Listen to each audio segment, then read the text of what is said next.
Hey, it's TDA and welcome back to my Satisfactory 1.0 Masterclass. In each episode I'll give you one specific goal to work towards that you should be able to complete in 1 or 2 sessions, and that will help you actually complete the game. Last time around we built this pretty awesome looking plastic slash fuel slash power factory, and I actually got a lot of questions from people asking me why I didn't, for example, use turbo fuel or rocket fuel and scaled this thing way bigger than it's currently at. Even though we built 50 power plants, I think that's pretty sizable. But a lot of people pointed out that I could have made it like 150 plus just by using some additional inputs and some other recipes like, for example, rocket fuel.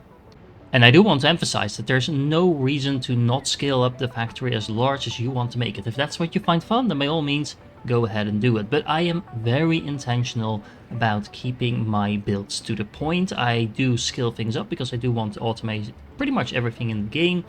But at the same time, I'm trying to avoid these massive, large builds that a lot of other content creators do. I mean, again, it's fine to do that. They look great. They look awesome, actually. But at the same time, it's exactly what burns a lot of people out on this game. There's a reason a lot of people never complete Phase 3 even, let alone Phase 4 or 5, just because it gets very overwhelming, very time consuming to build these massive factories. The roughly 21 megawatts of power this facility is supplying, along with everything else that we just built, should be enough to complete Phase 4. And although I definitely went for the plastic because we needed the fuel as well and we wanted some more power, we are actually moving on in this episode to actually use the plastic that we were building in the last episode. Speaking of keeping the builds efficient and to the point, I haven't actually automated everything that we've unlocked in the game so far. You might have noticed that. The main reason I don't do that is because it's very easy, just like I showed you I think in the first or in the second episode of this series, to set up a couple of machines like this and just start making whatever you are lacking elsewhere that you haven't automated yet. For example, black powder in order to make nobelisks. You only need coal and sulfur for that. I have added those to the dimensional depot now. And I can just throw a couple of stacks in here, have some black powder being made, and then from the black powder I can easily just handcraft some nobelisks. Could I automate all of that? Yes. Is there really a point to making thousands of nobelisks, other than the fact that you can blow up the entire world and that's fun? Not really. Similarly, over here, for example, I am now making some oscillators, and I'm making those because I need them for the radio control units.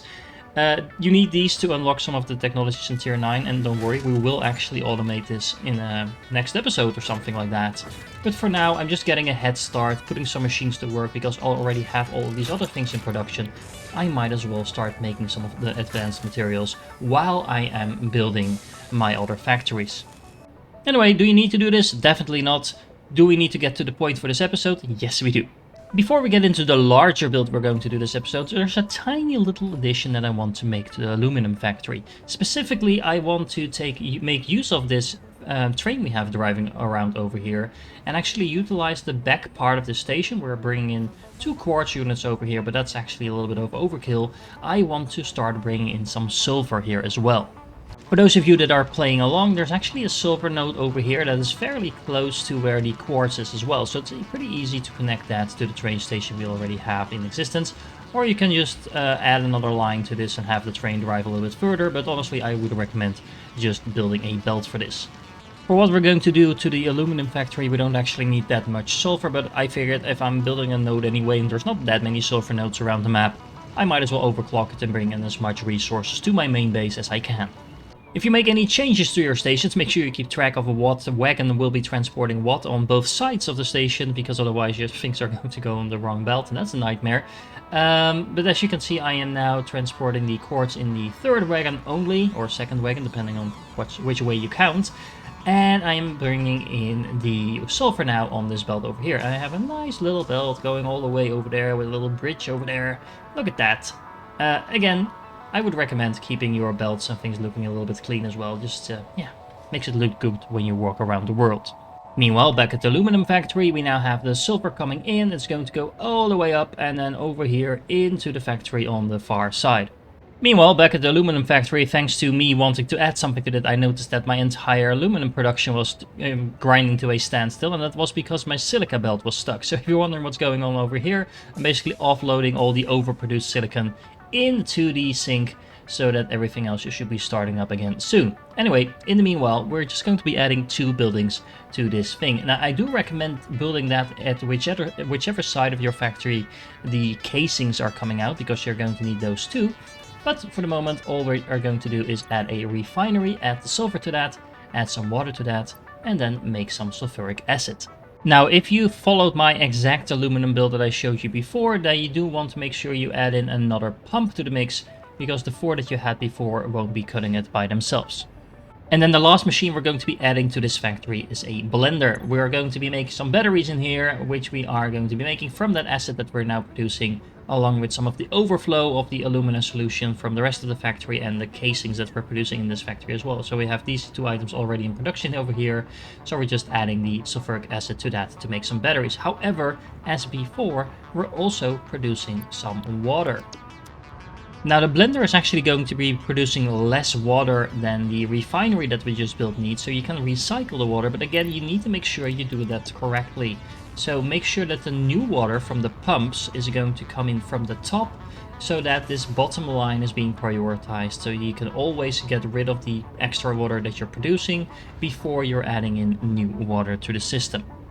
Similarly, the main reason that we're making this addition to the aluminum factory is because we are producing casings that we're just putting in a sink at the moment, which is, of course, getting us a lot of tickets, but we might as well put those casings to use somewhere else. So this is where the smart splitter comes in. If there's any casings going on this belt, basically exported to the sink, then I'm trying to put those into that blender first, and if that belt gets full, as you can see it does pretty quickly, then any remaining casings will still be put into the sink. Meanwhile, that allows us to put forward any additional casings that we're producing that we're not needing anywhere else to the production of some batteries. Now, this is going to be producing 20 batteries per minute, and we have a whole bunch of storage units here because I have no intention of letting this function forever. At some point, we're going to need those casings elsewhere, but for now, we might as well just start building a nice little stockpile of batteries. And if you're wondering why we're building such a large stockpile now of these batteries, it's mostly because we can, but also because we're going to be running drones later on. And having a massive stockpile of batteries means that we're pretty much never going to run out of fuel for those things until the very, very late endgame. But at that point, we'll be able to supply them with some other types of fuel. For the main build for this episode, we're actually only going to need one single node, and that is the normal copper node we're looking at over here. That is actually on the map, in between where I built my plastic factory in my main base, but if you are anywhere else on the map, of course, feel free to use a different node. You are going to need some water nearby, so if you have water nearby like I do, that's going to be very convenient. I am going to need slightly more than what a normal Mark II miner is going to give me for my normal node, so I'm overclocking it to 112.5% or 135 items per minute, but that's all we're going to need, because you might be wondering, what is a single node going to give us? Well, actually quite a lot, but you are going to need some alternates in this build. Okay, so you might remember that we are usually making the copper ingots in a smelter at a 1-to-1 ratio, but if you use the pure copper ingot alternate, you can actually take 6 ore and turn it into 15 ingots. So that's 2.5 times as much output from the same amount of ore. All you need to do is throw in some water, and apparently that magically turns the copper into 2.5 times as much. However, that does mean that we cannot use smelters anymore to make the ingots, but we need to use refineries instead. Specifically, I have 9 refineries over here, or at least the equivalent of that, because I have 8 and I'm overclocking one to 200% because I like my blueprints with the 4 refineries in there. And yeah, like I said, we just throw in some water. So I have a total of 4 pumps over here. We are using those pumps for something else in a moment as well, but we only need a single pipeline, so this build is very straightforward and compact, setting it up like this. So, since I like refinery so much and I like throwing water at copper to make more copper, well, why not just continue doing that a little bit more? So, I'm going to be adding 15 refineries making copper sheets. And yes, I said refineries making copper sheets, because again, I'm using an alternate here, which is the steamed copper sheet alternate. This is where we're combining some copper ingots, we throw some more water at it, and then magically it turns into copper sheets. Now, normally you get 1 copper sheet out of every 2 ingots, but using this recipe you actually get 1 for 1. just adding some water to it. So we just multiplied the production of the copper ingots by 2.5 by using the pure recipe, and then we're now producing twice as much copper sheets from the ingots by using the second alternate recipe, making sure that we're producing 5 times as much copper sheets from every single copper ore making those copper sheets. So all we're doing is adding some water. We are spending some additional power as well, because of course refineries are a little bit more power hungry than smelters and constructors are, but still, it's a pretty efficient recipe to do it like this. Now you might be wondering what we're actually going to be using 340 copper sheets per minute for, because so far it has been one of the least used and least exciting items in the game. Well, the answer is actually several things, because you need it for quite a few different items that we need to start scaling up now. Specifically, we need a lot of these for circuit boards, and as you can see, I have a total of 16 assemblers making circuit boards over here. Now, if you want to optimize your power somewhat, you can actually leave 8 of these to be completely operating at normal speed, and then the other 8 you can underclock to 66.7% or 5 items per minute. The total of which is actually going to be producing 100 circuit boards per minute. It's one of those items that people seem to really dislike, and some people actually like using some of the alternate recipes for this as well. But considering copper sheets and plastic are so easy to make, I'm just sticking with the default recipe here. Now, of course, we don't actually have the plastic over here, but the plastic is just behind that mountain over there. You can actually slightly see some of in the distance, some of the fuel factories over there. It is right around the corner, so all we need to do is run a train from here to there. And again, like I just showed you on the map as well, we have our main base right over here. So we actually are kind of condensing all our production again to the core center of our base. So all we need to do is add a train station to our base, and I like keeping the train to a size of 4. We are going to be transporting multiple different types of items in this train though. Which means that if you want to color code your train stations to make it easy for you to track what is going to go where, well, you might as well do that. I mean, the color coding makes that super easy to spot what is going to be transported where. We're going to be putting the circuit boards on the train as well as some of the copper sheets. We're not actually using all the copper sheets that we're producing in this factory over here, although we are using the majority of them. And there's also a lot of plastic going to go on this train. We're using about half the plastic that we started to produce in the previous episode. The other half will be needed elsewhere, so we make sure that this train can continue on as well. Now, when you're building train stations in this stage of the game, leave yourself plenty of room to maneuver your trains around, but also kind of think about what is going to go where. For example, over here, this train is probably going to be running somewhere around this line and then over this bridge over here, kind of using the natural terrain to flow towards the base rather than trying to cut it straight through here, because A, that doesn't look that pretty, but we might need that building space for something else later on as well.